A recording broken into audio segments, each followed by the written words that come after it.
Hello everyone, my name is Jennifer and welcome to Best Kept Plans. Today's video is going to be a budget with me for the paycheck that I will be receiving on October 23rd, 2025 using the printed version of the Budget by Paycheck workbook from the Budget Mom.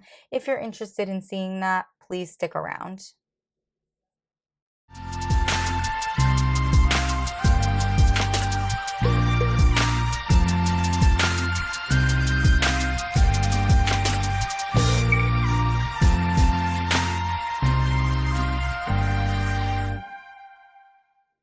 Here we are in the monthly section of my Budget by Paycheck workbook.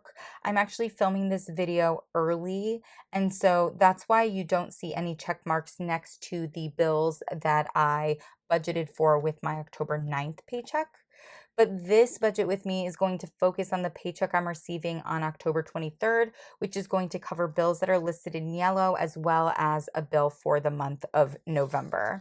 If we flip forward towards my paycheck budget tracker, we're going to get into the details of this budget, starting with my inflow section. This is where I budget my income for my full-time job. For 2025, I've been budgeting it at $3,200. And below that, we have my fixed expenses or bills section, only three for this paycheck. Church, which I'm budgeting $20, Nelnet student loan, which I'm budgeting $400, and then I'm using this paycheck to cover my rent for November, which is $600. All three of those bills added together do equal $1,020. And if I subtract that from the $3,200 we budgeted my income to be, I'm left with $2,180 to bring down to my variable expense section. For me, in my budget, this variable expense section really does not change from paycheck to paycheck, but it definitely can depending on your budgeting needs. I've been budgeting groceries at $250, eating out at $75, gas at $75, and miscellaneous at $150. All of this added together does equal $550, and if I subtract that from the $2,180 I was left with after bills, I have $1,630 to bring up to the sinking funds section of the paycheck budget tracker. I am currently saving for 2026 sinking funds, which is very, very exciting. I'm saving for my RN APRN licenses at $30. Gifts is getting $45. Birthdays is getting $25, car insurance and taxes is getting $190, medical is getting $40, subscriptions is getting $20, Christmas is getting $30, Black Friday is getting $25, and the rest of these are rolling sinking funds. They don't have a monetary goal. I save the same amount towards them every single paycheck no matter what, though this paycheck we do have a little bit of a change to one of them. So giving is going to be getting 50, household is getting 20, home maintenance is getting 100, baby is getting 30.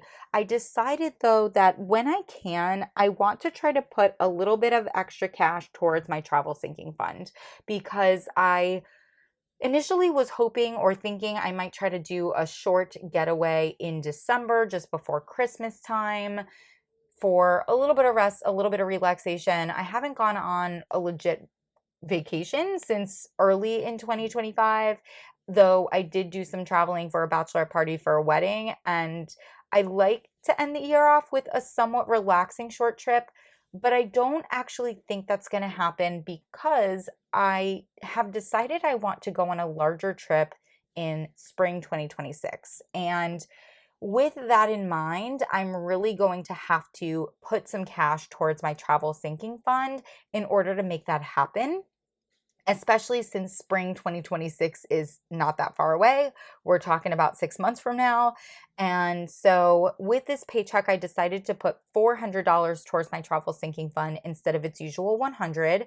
And then personal's getting 30 and car maintenance is getting 65.